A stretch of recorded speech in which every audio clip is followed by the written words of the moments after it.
ప్రకాష్ పోలీసులతో కలిసి మండపానికి వచ్చిన తర్వాత ఆ హంతకుడు ఇదే మండపంలో ఉన్నాడని చెప్పావు కదా, ఆ హంతకుడు ఎక్కడున్నాడో చెప్పు అని పోలీసులు ప్రకాష్ని అడుగుతూ ఉంటారు. ఇక దాంతో పీటల మీద కూర్చొని ఉన్న లహరి, శరణ్య ఇద్దరు కూడా టెన్షన్ పడిపోతూ ఉంటారు.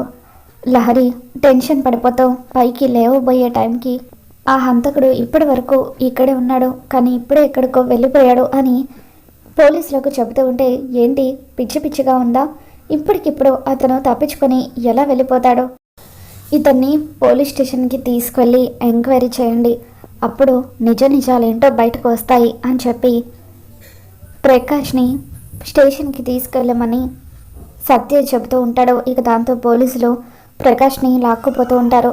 ఇక అప్పుడు ప్రకాష్ శరణ్య తనకి ఫోన్ చేసిన విషయాన్ని గుర్తు చేసుకుంటాడు. శరణ్య ప్రకాష్తో మాట్లాడుతూ, చూడు ప్రకాష్, నేను చెప్పేది సైలెంట్గా విను. ఇప్పుడు కనుక నువ్వు లహరి జీవితాన్ని నాశనం చేయాలని చూసి తన గురించి పోలీసుల ముందు బయట పెడితే అప్పుడు నీ గురించి కూడా నేను బయట పెట్టాల్సి ఉంటుంది. ఆ రోజు రిసార్ట్కి నువ్వు కూడా వచ్చావు కదా, అంటే మహేష్ హత్యలో నీకు కూడా బాగా ఉంది. అలాగే నీ చెల్లెలు సమీర బ్లడ్ క్యాన్సర్ లేదన్న విషయాన్ని నేను దర్శన్ గారి ముందు బయట పెట్టేస్తాను.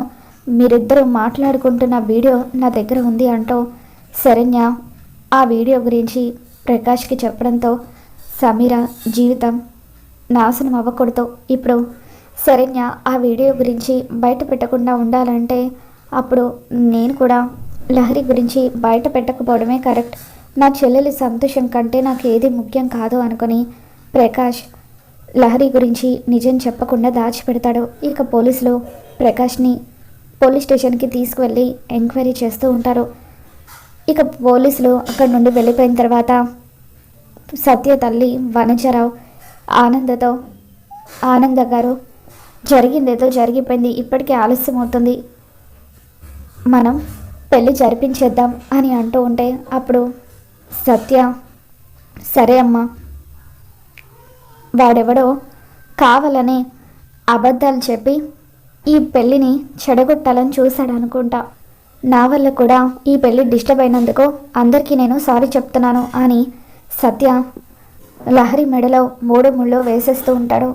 ఇక అలా వాళ్ళిద్దరికీ పెళ్ళి జరుగుతూ ఉంటే ఆనంద, శరణ్య, అనన్య వీళ్ళందరూ కూడా ఎంతగానో ఆనందపడిపోతూ ఉంటారు. లహరి, సత్య ఇద్దరు కూడా దండలు మార్చుకుంటారు. ఇక అలా ఎంతో ఘనంగా వాళ్ళ పెళ్ళి జరిగిపోతుంది.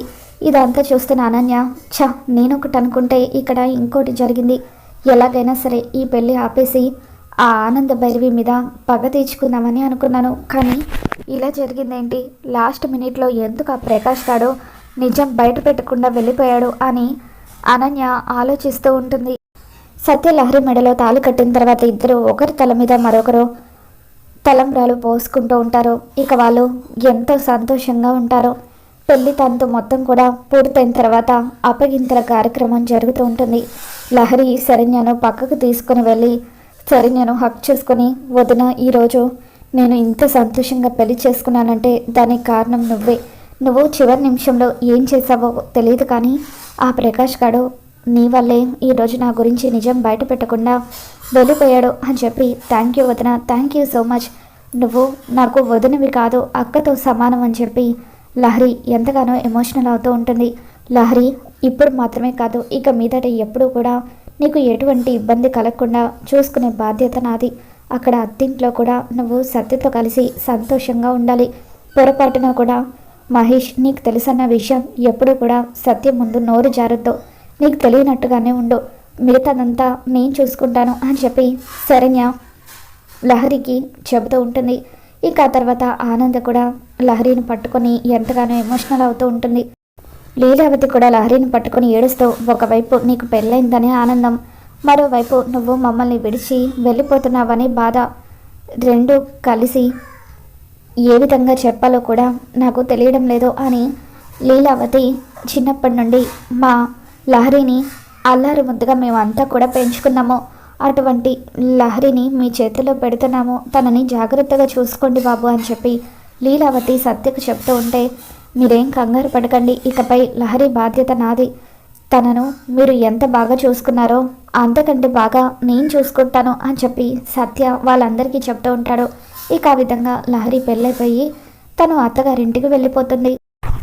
ఇంటికి వచ్చిన తర్వాత ఆనంద, లీలావతి వీళ్ళందరూ కూడా పెళ్ళి బాగా జరిగింది కదా అని చెప్పి మాట్లాడుకుంటూ ఉంటారు. అసలే కొత్త ప్లేస్, అక్కడ మన లహరి ఎలా ఉంటుందో ఏంటో అని లీలావతి అంటూ ఉంటే, మీరేం కంగారు పడకండి అత్తయ్య గారు, వనజారావు గారిది చాలా మంచి కుటుంబం, అక్కడ లహరి ఎటువంటి లోటు లేకుండా సంతోషంగా ఉంటుంది అని చెప్పి శరణ్య అంటూ ఉంటుంది. ఇక తర్వాత రోజు ఉదయాన్నే విశాల్ కనిపించట్లేదని తన తల్లి పోలీస్ కంప్లైంట్ ఇవ్వడంతో పోలీసులు ఆనంద ఇంటికి వస్తారు. విశాల్ గారి గురించి ఎంక్వైరీ చేయడానికి వచ్చాము, ఆయన గత కొద్ది రోజులుగా కనిపించడం లేదు, మీ ఇంటికే చివరిగా ఆయన వచ్చినట్టుగా మా ఎంక్వైరీలో తేలింది, అందుకే మీ ఇంట్లో వాళ్ళే ఆయనని ఏదో చేసుంటారనే అనుమానంతో మిమ్మల్ని ఎంక్వైరీ చేయడానికి వచ్చాము అని చెప్పి పోలీసులు అంటూ ఉంటారు. ముందుగా మీ కోడలు గారు శరణ్యను ఎంక్వైరీ చేయాలనుకుంటున్నాము అని చెప్పి పోలీసులు అనగానే ఇకప్పుడు ఆనంద కంగారు పడిపోతూ ఉంటుంది. అనన్య మాత్రం ఎంతగానో ఆనందపడిపోతూ ఏదో ఒక విధంగా ఈ శరణ్యను ఈ మర్డర్ కేసులో ఇరికించేస్తే జీవితాంతం అది జైల్లో కూర్చుంటుంది, నేను కూడా ఎస్కేప్ అవ్వచ్చు అని చెప్పి అనన్య అనుకుంటుంది. ఇక ఆ విధంగా పోలీసులు శరణ్యను పోలీస్ స్టేషన్కి తీసుకువెళ్ళి ఎంక్వైరీ చేస్తూ ఉంటారు. శరణ్య గారు, మీ అక్క అనన్య గారికి విశాల్ గారు ట్రీట్మెంట్ చేయడం మీకు అసలు ఇష్టం లేదట కదా, అందుకే ఆ కోపంతో విశాల్ గారు ట్రీట్మెంట్ చేయకుండా ఉండాలని మీరు ఆయన్ని ఏమైనా చేస్తారా అని చెప్పి అంటూ ఉంటే, లేదండి, మా అక్కకు నేను ట్రీట్మెంట్ జరగకుండా ఉండాలని కోరుకోవడం అనేది ఎప్పుడూ కూడా జరగలేదు, మా అక్క అంటే నాకు ప్రాణం, ఇద్దరం కూడా చిన్నప్పటి నుండి కలిసే పెరిగాము, అక్కకు త్వరగా పిచ్చి తగ్గిపోవాలని నేను కూడా ఎంతో కోరుకున్నాను, విశాల్ గారితో ఈ విషయం గురించి మాట్లాడుతూ ఎలాగైనా మా అక్కకు త్వరగా పిచ్చి తగ్గేలాగా చేయమని కూడా అడిగాను, అంతేకాని నేను ఎప్పుడూ కూడా ఆయనని బెదిరించలేదు అని చెప్పి శరణ్య అంటూ ఉంటుంది. ఇక ఇంతలో హెడ్ కానిస్టేబుల్ పరిగెత్తుకుంటూ వచ్చి, సార్ విశాల్ గారికి కాలేజ్లో అయినా స్కూల్లో అయినా పనిచేసే దగ్గరైనా ఎవరితో అయినా గొడవలు ఉన్నాయేమోనని మేమంతా కూడా ఎంక్వైరీ చేశాము, కానీ ఎవరితోనూ ఆయనకు ఎటువంటి గొడవలు లేవట, కానీ కాలేజ్ డేస్లో విశాల్ ఒక అమ్మాయిని ప్రేమించాడట, ఆ అమ్మాయిని ప్రాణంగా ప్రేమించినప్పటికీ తను మాత్రం దారుణంగా విశాల్ గారిని మోసం చేసిందట, అలా కొద్ది రోజుల పాటు విశాల్ డిప్రెషన్లోకి వెళ్ళిపోయాడని చెప్పి మా ఎంక్వైరీలో తేలింది, ఆ అమ్మాయి గురించి తెలుసుకునే ప్రయత్నం చేస్తే అప్పుడు ఆ అమ్మాయి ఎవరో కాదు ఆనంద భైరవి గారి ఇంట్లో ఉంటున్న అనన్య అని తెలిసింది అని చెప్పి హెడ్ కానిస్టేబుల్ అంటూ ఉంటాడు. ఒకవేళ విశాల్ అనన్యతో తనకు గతంలో ఉన్న ప్రేమ గురించి ఇంట్లో బయట పెడతానని తనను బ్లాక్మెయిల్ చేసి ఉంటాడా, అందుకే అనన్య విశాల్ని చంపేసి ఉంటుందా, అసలు నిజంగా అనన్య పిచ్చిదా కాదా, ఈ విషయాలన్నీ కూడా మనం తెలుసుకోవాలి, వెంటనే అనన్యను అరెస్ట్ చేసి ఎంక్వైరీ కోసం అని చెప్పి ఇక్కడికి తీసుకురావాలని చెప్పి పోలీసులు అనన్యను అరెస్ట్ చేయడానికి వెళ్తూ ఉంటారు. మరి రాబోతున్న ఎపిసోడ్లో ఏం జరగబోతుందో మళ్ళీ మన ఛానల్లో తెలుసుకుందాం. ఈ వీడియో మీకు నచ్చినట్లయితే తప్పకుండా లైక్ చేయండి.